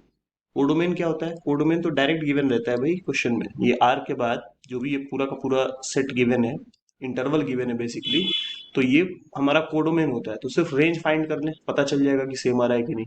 तो इस फंक्शन को हम लोग लिख लेंगे y is equal to x/x² + 1। जरा क्रॉस मल्टीप्लाई करके लिखें तो x²y, ये राइट हैंड साइड के x को भी इधर लेके आ गया, और +y = 0। पूरा सॉल्व कर लिया, रीअरेंज कर लिया। तो यहाँ से अगर इसको एज ए क्वाड्रेटिक ट्रीट करते हुए x का वैल्यू लिखना चाहेंगे, तो ये आएगा 1 ± स्क्वायर रूट ऑफ, हमारे पास आ जाएगा 1 - 4ac करते हैं, तो ये आ गया /2। अब x का वैल्यू क्या होता है, x यहाँ से पिक किया जाता है रियल नंबर से, ये डोमेन होता है फंक्शन का, तो वो तो रियल आना चाहिए ना, क्योंकि रियल नंबर है तो रियल ही आना चाहिए। और रियल तो तब आएगा ना जब 1 - 4y² का वैल्यू ग्रेटर देन और इक्वल टू 0 हो, नहीं तो रूट के अंदर ही निगेटिव हो जाएगा। और आई कैन से कि 2y² या बेसिकली 2y का होल स्क्वायर -1, ये लेस देन और इक्वल टू 0 होना चाहिए। मैंने निगेटिव से मल्टीप्लाई किया, और ये जरा नंबर्स को स्क्वायर के फॉर्मेट में लिख लिया, ताकि हमारे पास क्या बन जाए, a² - b² का फॉर्मेट। तो ये आ गया 2y - 1 2y + 1 लेस देन और इक्वल टू 0। तो नंबर लाइन पे अगर देखें तो -½ और हाफ के बीच में ही सोल्यूशन लाई करना चाहिए, और इक्वल टू भी है, तो इसीलिए यहाँ पे जो भी इंटरवल गिवन था वो सेटिस्फाई हो रहा है। सो डेफिनेटली ये 1 1 नहीं है, बट क्या है, ऑन टू है। तो कौन सा ऑप्शन करेक्ट हो गया, B option, on to but not 1 1। Next question 17 की तरफ बढ़ते हैं। क्वेश्चन नंबर 17 भी 1 1 ऑन टू के कॉन्सेप्ट पे बेस्ड है। यहाँ पे जो फंक्शन डिफाइंड है वो a से b डिफाइंड है, यानी कि कुछ इस तरीके से डिफाइंड है, 0 से 1 कोई भी x का वैल्यू ले सकते हैं, और जो y का वैल्यू आएगा वो 2 से 5 के बीच में ही आना चाहिए। ये इस तरीके से डिफाइंड है। और फंक्शन का जो वैल्यू गिवन है f(x) इज इक्वल टू, वो दिया है 3x + 2। तो अगर 1 1 की बात करें तो सेम रूल हम अप्लाई कर लेंगे। 1 1 के लिए क्या करेंगे, f(x1) = f(x2), ये मान के सॉल्व करेंगे। और अगर x1 x2 सेम आ गया तो इसका मतलब फंक्शन 1 1 है, अदरवाइज नहीं है। तो ये 3x1 + 2 लिखा है इधर, इधर लिख सकते हैं 3x2 + 2, करेक्ट। तो 2 और 2 कैंसिल हो गया, तो क्या बचेगा 3x1 = 3x2, और डेफिनेटली x1 = x2 आ गया, देयरफॉर आई कैन से इट इज 1 1। तो 1 1 फंक्शन तो है, तो जहाँ जहाँ पे नॉट 1 1 है वो ऑप्शन तो हो ही नहीं सकता, तो बी और डी तो गलत हो गया। ए और सी में से अब कोई एक ऑप्शन होगा, तो उसके लिए हमें ऑन टू चेक करना पड़ेगा। ऑन टू कैसे चेक करते हैं? ऑन टू फंक्शन के केस में हमें फंक्शन का रेंज निकालना पड़ेगा, क्योंकि ये होता है कोडोमेन, और ऑन टू का कॉन्सेप्ट ही यही होता है कि कोडोमेन और रेंज ऑन टू फंक्शन के लिए क्या हो जाते हैं, same. So codomain is equal to range. तो अभी इस फंक्शन का रेंज कैसे निकाले? हमारे पास जो f(x) = 3x + 2 है, उसको लिख सकते हैं y = 3x + 2। तो ये एक लीनियर फंक्शन है, और सिंस अगर आप ध्यान से देखो तो फंक्शन डिफाइंड कैसे है, 0 से 1। तो 0 पे फंक्शन की जो वैल्यू है, एक तरीके से ये 3x + 2 एक लाइन का इक्वेशन हो गया ना। तो अगर हम ध्यान से ऑब्जर्व करें, प्लॉट करने की कोशिश करें, तो x जब 0 रहा होगा तो y का वैल्यू क्या होगा, 2, कहीं यहाँ पे होगा। और जब x की वैल्यू 1 रखेंगे तो y का वैल्यू क्या हो जाएगा, 5। इसका मतलब x की वैल्यू कहीं यहाँ पे जब x = 1 रखेंगे तो y की वैल्यू बढ़ के कुछ 5 हो जाएगी। ये हो गया 1,5। तो ये तो एक स्ट्रेट लाइन है ना, इस तरीके से। तो इंक्रीजिंग फंक्शन है, बढ़ता चला जा रहा है। तो इसका जो रेंज होगा बेसिकली, वो तो क्लियर कट दिख रहा है ना इसके ऊपर, कि हाँ जब x का वैल्यू 0 है तो y का वैल्यू क्या है, 2, और x का वैल्यू जब 1 है तो y का वैल्यू क्या है, 5। और इससे ज़्यादा भी आगे हम जा सकते हैं, और इस 0 वाले वैल्यू से, जो जहाँ पे x 0 है, उससे भी नीचे जा सकते हैं, बट परमिटेड नहीं है। एक्स की वैल्यूज तो हम 0 और 1 के बीच में ही ले सकते हैं ना, तो इसीलिए मैंने x = सिर्फ 0 लिया, तो उस पे y का वैल्यू क्या आया, 2। और x = 1 लिया तो y का वैल्यू क्या आ गया, 5। तो इसका मतलब जो हमारा रेंज है वो इस गिवन इंटरवल के लिए यही है। सो y मिनिमम 2 और y मैक्सिमम कितना हो सकता है, 5। तो हमारा जो रेंज होगा वो 2,5 इंटरवल ही होगा। दिस इज आवर रेंज, यही हमारा रेंज है, और कोडोमेन भी यही था। तो ये एक ऑन टू फंक्शन भी है। सो ऑन टू भी है, 1 1 भी है। तो करेक्ट ऑप्शन कौन सा हो जाएगा, C, 1 1 and on to. Question number 18 की तरफ बढ़ते हैं। क्वेश्चन नंबर 18 है, consider the following relations in the real numbers, the range of R1 union R2 हमें फाइंड करना है। तो R1 हमारे पास x, y ordered pairs given है, जहाँ पे x² + y² लेस देन और इक्वल टू 25 है, और R2 भी गिवन है y ग्रेटर देन और इक्वल टू 4x² / 9। तो पहला वाला रिलेशन तो एक सर्किल है जिसके ऊपर पॉइंट्स रहने चाहिए या फिर उसके इंटीरियर में। तो अगर हम लोग ड्रॉ करें एक सर्किल जिसका सेंटर 0 0 है, क्योंकि x² + y² है, तो इसलिए सेंटर तो पक्का है कि 0 0 होगा, और 25 किसका स्क्वायर होता है, 5 का। तो जो सर्किल बनेगा कुछ इस तरीके से बनेगा, दिस इज आवर सर्किल, और सेंटर 0 0 है। ये पॉइंट हो जाएगा 5,0, ये पॉइंट हो जाएगा 0,5, ये हो गया 0 -5, ये हो गया अपना, दिस इज नॉट 0 -5 बट -5,0, क्योंकि x कोऑर्डिनेट लिख रहे हैं, यहाँ पे होगा 0, -5। तो ये सारे कोऑर्डिनेट्स हो गए। और अगर हम लोग बात करें इसके अलावा सेकेंड वाले केस में, तो ये कुछ हमारा y greater than equal to 4x² / 9 है। तो इसको तो मैं कैसे लिख सकता हूँ कि x² से बड़ा क्या है, 9/4y। तो ये x² इक्वल टू 4ay एक पैराबोला होता है कि नहीं? और ये पैराबोला कैसे बनता है, ये ऊपर की तरफ ऐसे करके बनता है, इस टाइप से, ये एक पैराबोला होता है। बट इस कॉन्सेप्ट के हिसाब से, ये जो इनइक्वालिटी के हिसाब से बात करें, तो यहाँ पे इक्वल टू तो दिया नहीं था, सिंस लेस देन और इक्वल टू दिया हुआ था। तो इसका मतलब या तो पैराबोला के ऊपर पॉइंट्स लाई करेंगे, या फिर इस केस में पॉइंट्स किस तरीके से लाई करेंगे।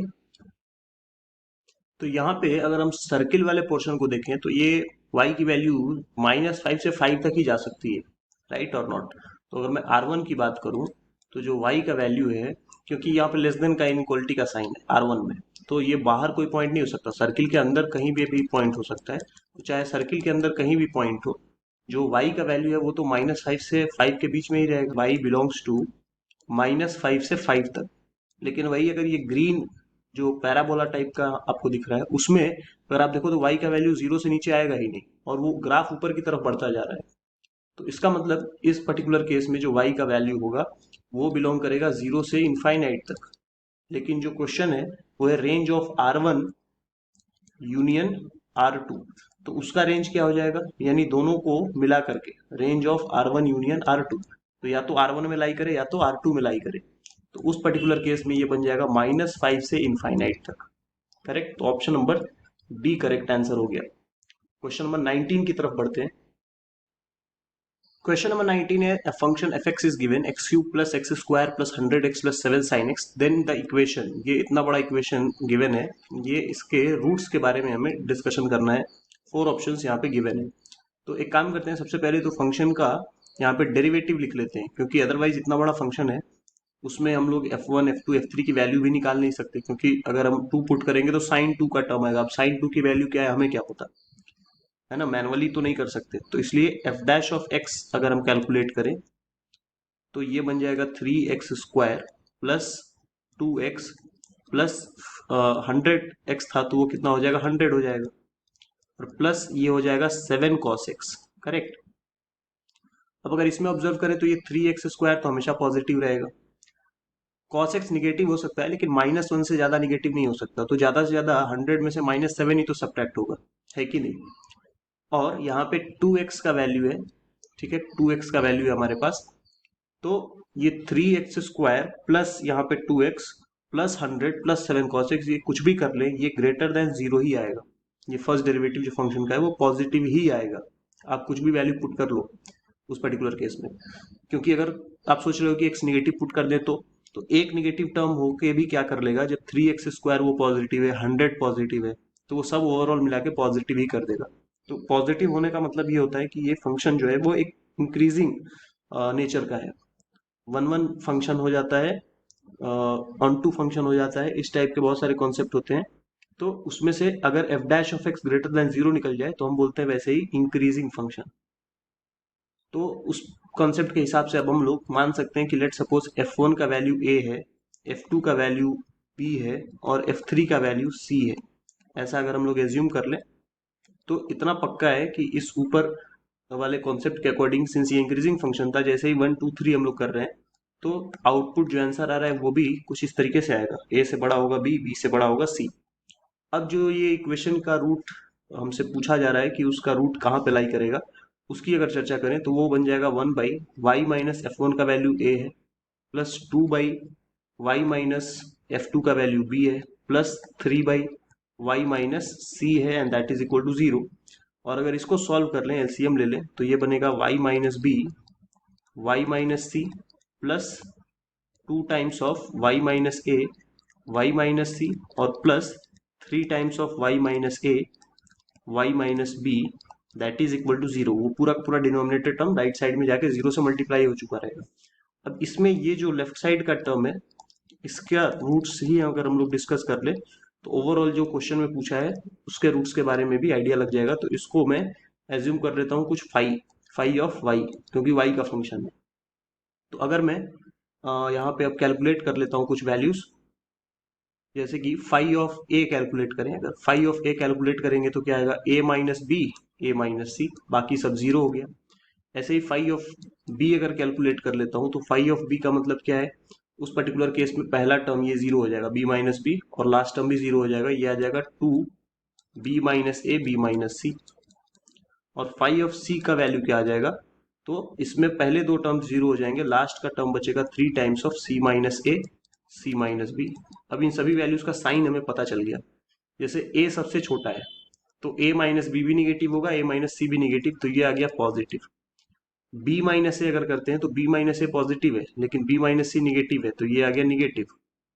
c minus A C minus B तो पॉजिटिव हुआ क्योंकि c सबसे बड़ा नंबर था, और A B C increasing nature के थे। तो इसका मतलब अगर हमारे पास 3 पॉइंट्स हैं a b और c इस तरीके से, तो a पे फंक्शन का value negative, positive basically, right, not negative, positive. और अगर हम लोग बात करें बी पे फंक्शन की वैल्यू क्या है, तो बी पे फंक्शन की वैल्यू निगेटिव थी तो कहीं निगेटिव नीचे लाई कर गई, और सी का जो वैल्यू है सी पॉइंट के ऊपर वो फिर से पॉजिटिव है। तो इसका मतलब ये ग्राफ कहीं ना कहीं बीच में तो 2 बार कट करेगा ही करेगा। तो 2 बार कट करने का मतलब 2 रूट्स तो आएंगे ही, तो एग्जैक्टली वन रूट जो बोल रहा है वो, ये सब तो बेसिकली गलत हो गया। सिर्फ हमारे पास both roots lying in F1 and F2। Why F1 F2? Because a और सी के बीच में ही तो लाई कर रहा है, बट F1 F2 बोला है, जबकि हमारा F2 वैल्यू जो है वो B है।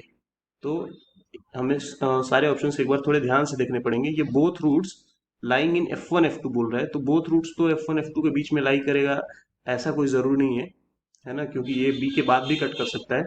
तो एक्चुअल में ऑप्शन ए भी गलत है। तो ये जरा बी, सी और डी को हमें एक बार ध्यान से कट करने से पहले ऑब्जर्व करना पड़ेगा।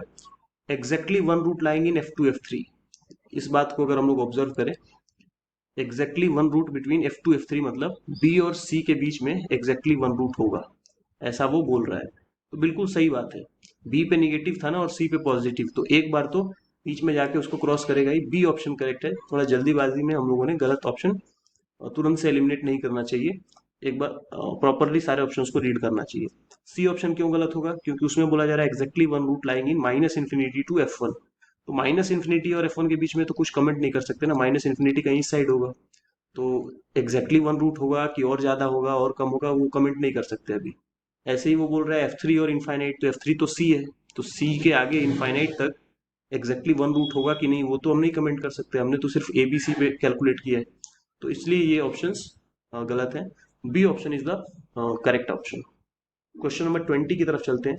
क्वेश्चन नंबर 20 हमारे पास रेंज ऑफ फंक्शन बताना है। तो पहले रेंज के लिए ये ब्रैकेट वाला टर्म, इसी को सॉल्व कर लेते हैं। तो अलग अलग जरा कर लेते हैं। पहले इसको लिख लेते हैं साइन एक्स कॉस पाई/4, और माइनस लिख लेते हैं इसको कॉस एक्स, और इस बार 1/√2 को साइन के टर्म्स में लिख लेते हैं साइन पाई/4, और प्लस ये हो जाएगा 3, क्योंकि √2 कैंसिल आउट हो जाएगा। तो ये पूरे ब्रैकेट वाले टर्म को सिर्फ लिख रहा हूँ। और अगर ब्रैकेट वाले टर्म को सॉल्व किया तो ये बन जाता है साइन ऑफ x माइनस पाई/4 प्लस 3।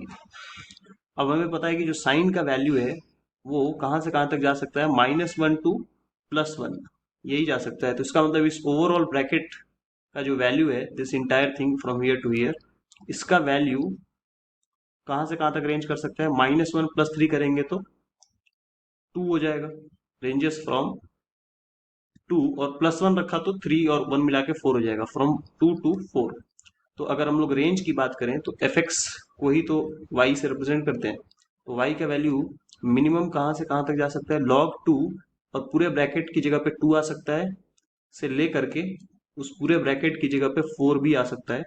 तो log 2 ऑफ 2 क्या होता है, 1 होता है। और ये 4 को अगर हम 2 स्क्वायर लिख लें तो वो क्या हो जाएगा, log 2, ये 2 का स्क्वायर होगा और वो 2 इधर आ जाएगा, तो ये अगेन 1 हो गया। तो 1 से 2 आंसर हमारा लाई करेगा, जो भी रेंज है या y की वैल्यू है। तो करेक्ट ऑप्शन हो गया बी। चलते हैं 21 क्वेश्चन में। कहा जा रहा है कि the values of a for which the inequality x minus 2a minus 3 by x minus a plus 2 is less than 0 is satisfied for all x belonging to. तो यहाँ पे 4 ऑप्शंस गिवन है, बट प्रॉब्लम ये है इस question में कि इस इनइक्वालिटी को हम सॉल्व करके x की वैल्यू नहीं निकालने वाले। हमसे पूछा गया वैल्यूज ऑफ a, वो किस इंटरवल में बिलोंग करेगा।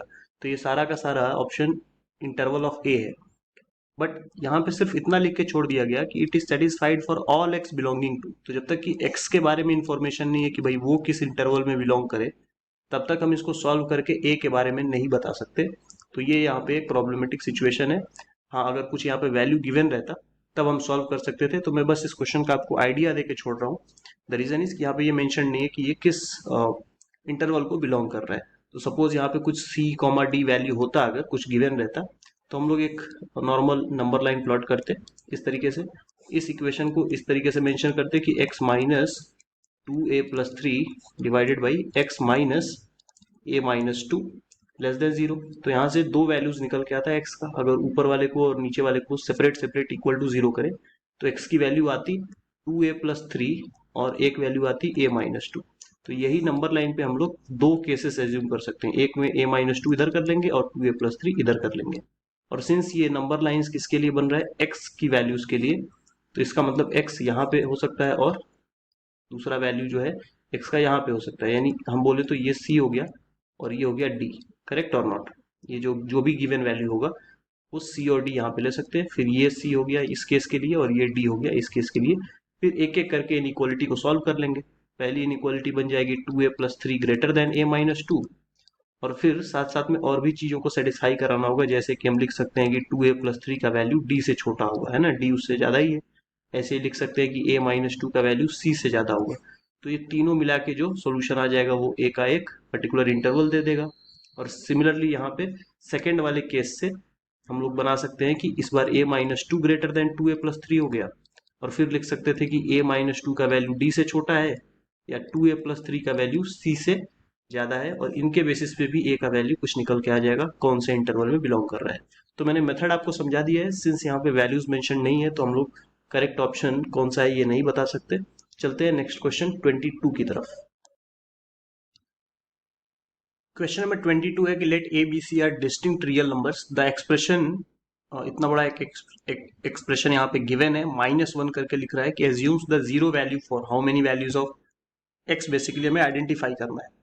तो अगर एक एक करके मैं इसमें कुछ वैल्यूज पुट करूं, जैसे x की जगह पे अगर a पुट करता हूं तो ये पहला टर्म ही 0 हो जाएगा, और ये वाला टर्म आप देख लो 1 हो जाएगा।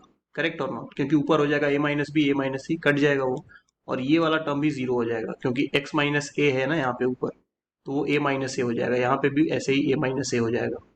ऐसे ही अगर हम बात करें x = b पे, तो x = b पे ये 0 रहेगा, ये 0 रहेगा, और ये वाला टर्म इस बार 1 हो जाएगा। करेक्ट और नॉट? और ऐसे ही x = c पे बात करें तो इस बार ये वाला टर्म 1 हो जाएगा और बाकी के दो 0 हो जाएंगे। राइट? और -1 हर जगह पे था तो -1 तो हम रखेंगे ही। तो ऐसा लग रहा है कि तीन वैल्यूज तो साफ साफ दिख गई जहां पे ये टर्म जो है एज्यूम 0 वैल्यू कर रहा है। तो ये ऑप्शन डी तो हटा ही सकते हैं कि सिर्फ एग्जैक्टली दो रियल वैल्यूज बोल रहा है। फिर बोल रहा है ऑप्शन ए में कि no real value of x. तो ये दोनों ऑप्शन तो डायरेक्टली एलिमिनेट हो गया। बचता है बी और सी कि more than 3 real values of x, और सी बोल रहा है exactly 3 real values of x. तो ऐसा लग सकता है कि सिर्फ 3 पे है और यही 3 वैल्यूज है। बट बी और सी में अभी कंफ्यूजन है। अगर आप ध्यान से एक बार जरा कुछ वैल्यू सेलेक्ट करके देखो कि सी का वैल्यू लेट सपोज 3 है, ठीक है, क्योंकि A B C are distinct real numbers. B का वैल्यू 2 है और लेट सपोज ए का वैल्यू 1 है। तो उस हिसाब से अगर एक एग्जांपल लेके मैं आपको शो करता हूँ इस बात को, तो ये ऊपर क्या बन जाएगा अपने पास, x - 1, x - 2 प्लस यहाँ पे क्या बन जाएगा, x - 2, x - c मतलब x - 3, और यहाँ पे क्या बन जाएगा, x - 3, x - 1 अगेन। और डिनोमिनेटर जरा लिखते चलते हैं। c - a की वैल्यू क्या हो जाएगी 2, c - b की वैल्यू क्या होगी 1। ऐसे ही a - b की वैल्यू होगी 1 और a - c की वैल्यू होगी -2। और बेसिकली a - b की वैल्यू हम लोग लिख रहे थे तो ये -1 होगा। ठीक है, a - b -1 करेक्ट है। अब ऐसे ही यहाँ पे लास्ट में b - c करेंगे तो -1 आएगा, और b - a करेंगे तो 1 आ जाएगा अपने पास। तो b - c हमने किया ना, तो b - c पे -1 आएगा और b - a करने पे 1 आएगा। जरा एक और बार सारा डिनोमिनेटर चेक कर लेते हैं। c - a किया था तो 3 - 1 2, c - b किया था तो 3 - 2 1। ऐसे ही a - b करने पे अपने पास ये आया था, और लास्ट में टर्म -1 था। करेक्ट? इसमें अगर हम x = 0 रख दे तो x = 0 पे ऊपर क्या आ जाएगा 2, 2/2 कितना हो गया 1, प्लस यहाँ पे 6/2 हो जाएगा 3, 6/2 हो जाएगा 3, और यहाँ पे ऊपर हो जाएगा 3, जबकि नीचे क्या था -3, तो ये -3 -1 आप देख लो ये वैल्यू भी 0 आ गया। तो इसका मतलब अगर कोई ये c - a करके भी सॉल्व करने पे आपको सेम रिजल्ट मिलेगा। जस्ट इजी कैलकुलेशन के लिए मैंने ए बी सी थोड़ा डिफरेंट डिफरेंट 3 वैल्यू ले लिया, जैसा कि क्वेश्चन में बोला भी जा रहा था कि डिस्टिंक्ट होने चाहिए। तो क्लियर कट पता चल रहा है कि ए बी सी उस पे तो 0 आ ही रहा था, साथ साथ में x = 0 पे भी आ गया। ऐसी और भी वैल्यूज हो सकती है, तो इतना तो पक्का है कि बी ऑप्शन करेक्ट हो गया। 3 से तो ज्यादा मिल गया ना, मोर देन 3 रियल वैल्यूज। चलते हैं क्वेश्चन नंबर 23 की तरफ। 23 है हमारे पास सॉल्यूशन ऑफ इनइक्वालिटी। तो यहाँ पे एक इनइक्वालिटी गिवन है जिसको हमें सॉल्व करके बताना है, बट एक्चुअल में आपको एग्जाम में बहुत ही स्मार्ट तरीके से अप्रोच रखना चाहिए, क्योंकि एमसीक्यू क्वेश्चंस हैं तो इसमें आपको बिल्कुल भी टाइम वेस्ट करने की जरूरत नहीं है। आप देखो नीचे डिनोमिनेटर में x है, x 0 हो ही नहीं सकता। अगर x 0 हुआ तो समथिंग डिवाइडेड बाई 0 वो अनडिफाइंड फॉर्मेट हो जाएगा। ठीक है, और उस पर्टिकुलर केस में सॉल्यूशन बता पाना मुश्किल है, क्योंकि अनडिफाइंड फॉर्मेट कैसे हम एक्सेप्ट कर सकते हैं। तो आप देखो तो फर्स्ट ऑप्शन में यहाँ पे -½ से हाफ के बीच में 0 आ गया, तो ये तो एक्सेप्टेबल नहीं है कि 0 सॉल्यूशन में लाई करे। ऐसे ही आप लास्ट ऑप्शन में देखो -3 से 3 के बीच में जीरो पड़ता है कि नहीं। तो ए और डी तो इसी बात पे एलिमिनेट हो गए कि जीरो आ गया उसमें। अब आप कहोगे सर ठीक है, बाकी के दो ऑप्शंस में फिर कैसे डिसाइड करें, उसमें तो जीरो पे ओपन इंटरवल लगा हुआ है, इसका मतलब जीरो को एक्सक्लूड करके चल रहा है। ठीक है, कोई बात नहीं। अगर आप ऑब्जर्व करो तो बी और सी में डिफरेंस क्या है। बी में जो हाफ है उस पे ओपन है और सी में क्लोज्ड इंटरवल है, यानी एक में हाफ इंक्लूड किया जा रहा है, एक में हाफ इंक्लूड नहीं किया जा रहा है। या हम माइनस हाफ के बारे में भी यही बात बोल सकते हैं। तो अगर हम किसी एक वैल्यू को सिलेक्ट करके देख लें कि भाई उस पर इनइक्वलिटी सेटिस्फाई हो रही है कि नहीं, तो ये क्या बनेगा, 1 - स्क्वायर रूट ऑफ 1 - 4 इंटू 1/2 का square and that divided by half, ये ग्रेटर देन 3। तो अगर आप ऑब्जर्व करो तो ये क्या आ गया, 1 - स्क्वायर रूट ऑफ 1 - 1/2 का स्क्वायर 4 ही हो जाएगा, यानी 1 हो जाएगा। ये पूरा का पूरा स्क्वायर रूट ही 0 हो गया और हाफ से डिवाइडेड था ये, तो ये 2 सबसे ऊपर चला जाएगा। तो 2 से बड़ा 3 है कि नहीं, तो हाफ तो बिल्कुल सेटिस्फाई कर रहा है ना एक्स की, जो 1/2 वैल्यू है, ये बिल्कुल सही बात है। तो ये वाला ऑप्शन तो गलत हो गया ना, इसमें हाफ उसने क्यों नहीं रखा। तो एक ही करेक्ट ऑप्शन है सी। क्वेश्चन नंबर 24 है हमारे पास कि if A and B are two disjoint set, disjoint का मतलब कुछ भी कॉमन ना हो, तो ए यूनियन बी कॉम्प्लीमेंट क्या होगा। तो ठीक है, देख लेते हैं एक बार।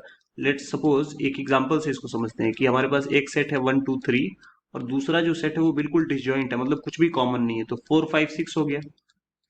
और ये सब हम बात कर रहे हैं एक यूनिवर्सल सेट के अंदर, जहाँ पे ये एलिमेंट्स है 1 2 3 4 5 6 एंड 7 8 9 10, थोड़ा और बढ़ा के ऐसे लिख लेते हैं। तो 10 तक के ऐसे नेचुरल नंबर्स थे, उसमें से ए और बी ए डिसजॉइंट सेट थे। तो अब हम लोग अगर बी डैश लिखेंगे तो बी डैश का मतलब होता है यू माइनस बी।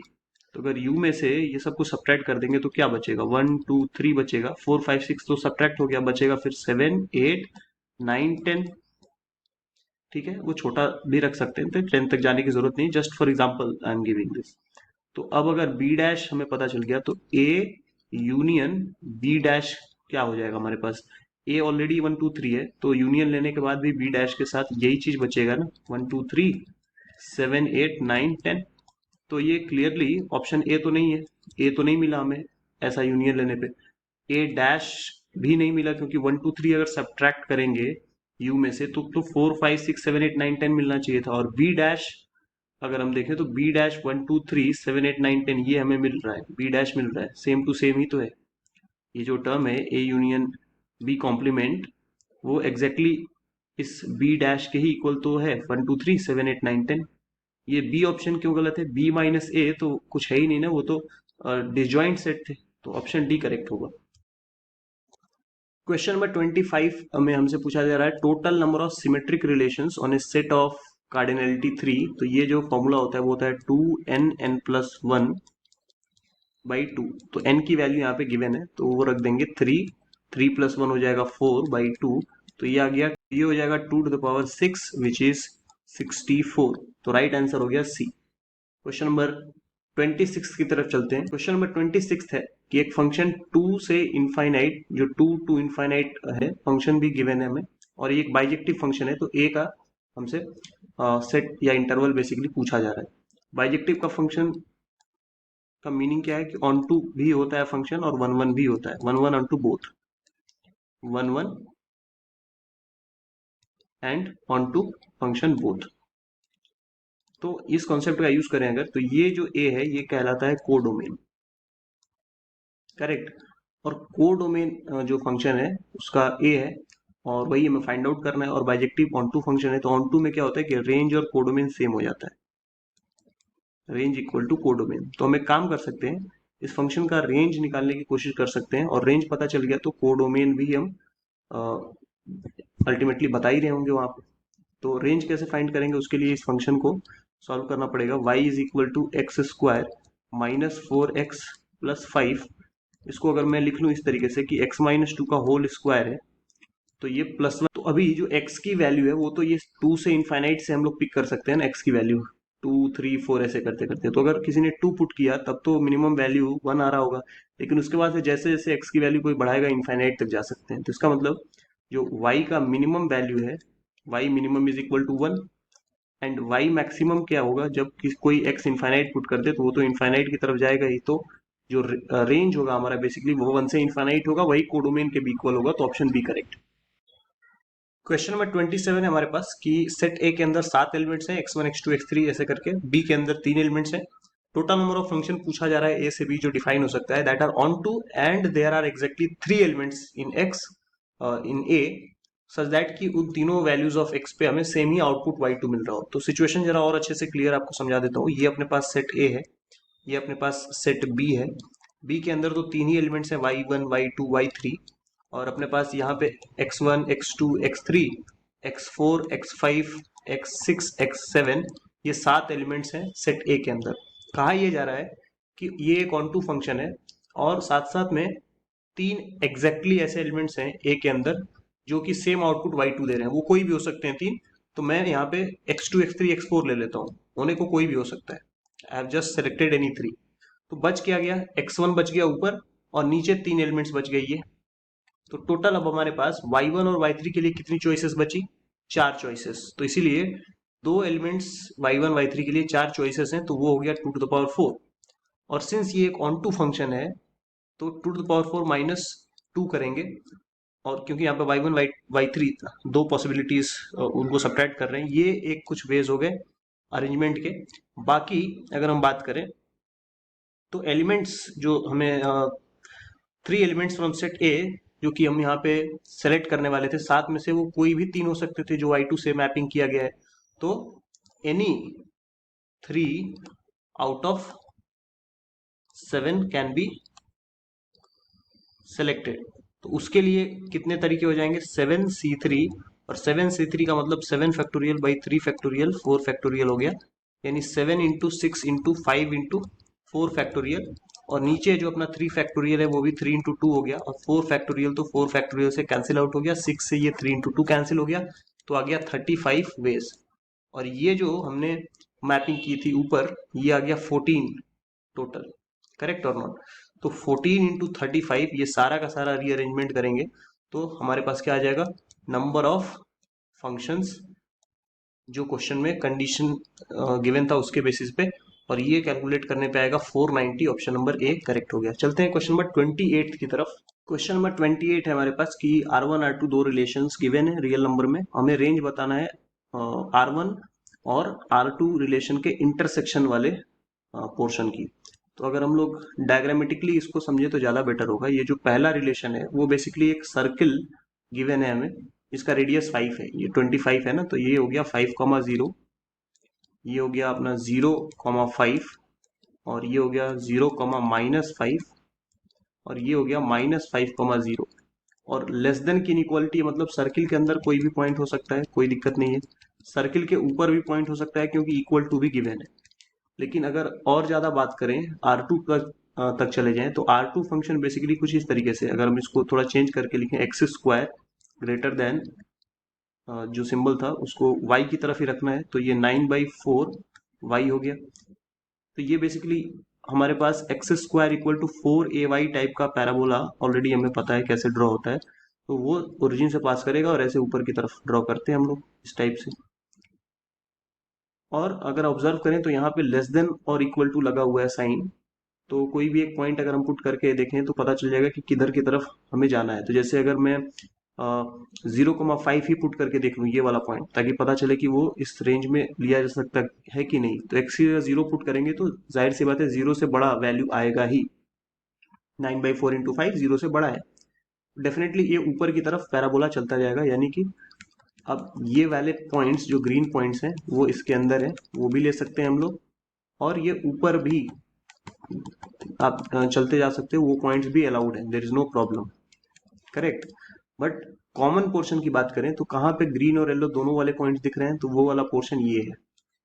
और इस पोर्शन में अगर हम लोग रेंज की बात करें तो वो 0 से लेकर के कहाँ तक जा रहे हैं, हम लोग 0 से लेकर के 5 तक ही तो जा रहे हैं, तो करेक्ट ऑप्शन हो जाएगा ए। क्वेश्चन नंबर 29 में हमसे सॉल्यूशन सेट ऑफ इनक्वालिटी पूछा गया है, जहाँ पे लॉग और क्वाड्रेटिक का कॉम्बिनेशन है। तो इसमें पहले तो हम लोग क्या कर सकते हैं, ये log sin π/3 मतलब sin 60 वो वैल्यू रखते हैं √3/2, और इधर हो गया x² - 3x + 2 ग्रेटर देन और इक्वल टू 2। अभी इसको सॉल्व करने के लिए हमें क्या समझना पड़ेगा कि √3/2 की वैल्यू लेस देन 1 है, और लेस देन 1 की वैल्यू है, तो लॉग हटाने के लिए √3/2 पे ये पूरा का पूरा LHS पावर अगर चढ़ा दें तो लॉग गायब हो जाएगा और सिर्फ बचेगा x² माइनस 3x+2। ठीक है, इसको रेस किया तो राइट साइड में भी √3/2 के ऊपर ये पूरा का पूरा राइट साइड रेज होगा, लेकिन सिंस √3/2 लेस देन 1 था, ये इनइक्वालिटी का साइन अब चेंज हो जाता है। तो हमारे पास एक इनइक्वालिटी क्या बन गया, x² minus 3x+2 is less then 3/4। इसको अगर रीअरेंज कर लें तो ये बन गया x² minus 3x plus 2 minus 3/4 less than और इक्वल टू 0, यानी x² minus 3x plus 5/4 is less than और इक्वल टू 0। और अगर इसको रीअरेंज कर लें तो ये हमारे पास क्या आ गया, x माइनस 3/2 होल स्क्वायर अगर करते हैं तो पहला टर्म x² मिल जाएगा, दूसरा टर्म भी मिल जाएगा हमें अपना माइनस 3x और प्लस 9/4 आएगा, बट हमें चाहिए प्लस 5/4। इसका मतलब 9/4 जो आ रहा है उसमें से हमें -4/4 करना पड़ेगा, यानी -1 करना पड़ेगा। वो -1 उधर में भेज के उसको एडजस्ट कर सकता हूँ, इस तरीके से लिख सकता हूँ 1। तो बेसिकली यहाँ से अब सॉल्यूशन सेट क्या लिख सकता हूँ कि x माइनस 3/2 का वैल्यू वो -1 से 1 तक बिलोंग कर सकता है। ये बात लिखी जा सकती है just on the basis of this. ठीक है, तो अभी 3/2 ऐड करते हैं दोनों साइड, तो इधर हो जाएगा हाफ, इधर बचेगा x और इधर हो जाएगा 5/2। तो एक तो हमें सोल्यूशन यहाँ से मिल गया x का, बट इतना सिर्फ सफिशिएंट नहीं है, क्योंकि ये जो क्वाड्रेटिक है ये हमेशा पॉजिटिव होना चाहिए, लॉग के सामने जो भी है वो पॉजिटिव होना चाहिए डोमेन ऑफ द फंक्शन के कॉन्सेप्ट से। तो x² minus 3x plus 2 that has to be greater than 0। तो इसको अगर हम लोग लिख लें तो ये हो जाएगा बेसिकली फैक्टराइजेशन से x माइनस 1 और x माइनस 2 ग्रेटर देन 0। ऐसा करने से -3x आ जाएगा और +2 भी आ जाएगा इस क्वाड्रेटिक में। तो ये नंबर लाइन पे देखें तो ये 1 है, ये 2 है, सॉल्यूशन क्या आ गया, इसके इधर या फिर इसके राइट साइड में। तो ये अपना सेकेंड सॉल्यूशन हो गया। तो 1 और 2 को कंबाइन करेंगे अगर, क्योंकि दोनों को मिला के ही आंसर देना है, तो हम 1 से छोटा वैल्यू कोई भी ले सकते हैं, बट हाफ से छोटा नहीं हो सकता ना, 1/2 से बड़ा था वैल्यू, तो कंबाइन करेंगे तो ये ऐसा आ जाएगा कि 1/2 से ज्यादा लेकिन 1 से छोटा ही रहना चाहिए। 1 ओपन इंटरवल है, यहाँ पे इक्वल टू नहीं था। और फिर यूनियन हमारे पास क्या आ जाएगा कि 2 से बड़ा वैल्यू तो ले सकते हैं, लेकिन 5/2 क्रॉस नहीं कर सकते, इस तरीके से गिवन था। तो ये अपने पास ऑप्शन नंबर सी करेक्ट आ गया। क्वेश्चन नंबर 30 में हमसे बोला जा रहा है कि if A and B are disjoint set then B intersection A complement क्या होगा। तो यहाँ पे एक एग्जांपल से इसको समझ सकते हैं कि हमारे पास लेट सपोज ए एक सेट है 1 2 3, ठीक है, और सिंस बी जो है वो डिसजॉइंट सेट है, मतलब कुछ भी कॉमन नहीं रहना चाहिए, तो लेट सपोज 4 5 6 ले लिया। और यूनिवर्सल सेट जिसके अंदर ये सारे सेट्स लाई करते हैं उसको एक बड़ा सेट लेना पड़ता है, तो 1 2 3 4 5 6 और 7 8 9, लेट सपोज ये 9 तक ले लिया। अब ए डैश का मतलब हमें पता होना चाहिए कि यूनिवर्सल में से ए को सब्ट्रैक्ट कर दे तो ए डैश आ जाता है। तो 1 2 3 अगर सब्ट्रैक्ट करके लिखें तो क्या आएगा, 4 5 6 7 8 9। और अगर अब बात करें बी इंटरसेक्शन ए डैश की, तो इंटरसेक्शन लेने पे तो सिर्फ यही दिख रहा है 4 5 6, तीन ही एलिमेंट्स कॉमन है ए डैश और बी में। तो अगर इसकी वैल्यू हमसे पूछी थी क्वेश्चन में, तो ए के इक्वल तो नहीं हो रहा है ना, तो ऑप्शन ए गलत हो गया। ए डैश तो हमारा कुछ और था, ए डैश क्या था 4 5 6 7 8 9, तो ए डैश के भी इक्वल नहीं है। और बी डैश के बारे में बोला जा रहा है, तो बी डैश भी तो 4 5 6 सब्ट्रैक्ट कर दे अगर, तो 1 2 3 7 8 9 इतना बड़ा सेट आ गया। बी डैश भी तो इसके इक्वल नहीं है, तो बी डैश वाला ऑप्शन भी गलत हो गया। तो अल्टीमेटली अगर आप देखो तो ये दोनों चीजें सेम है, बी और बी इंटरसेक्शन ए डैश ये सेम है, तो ऑप्शन बी करेक्ट हो गया।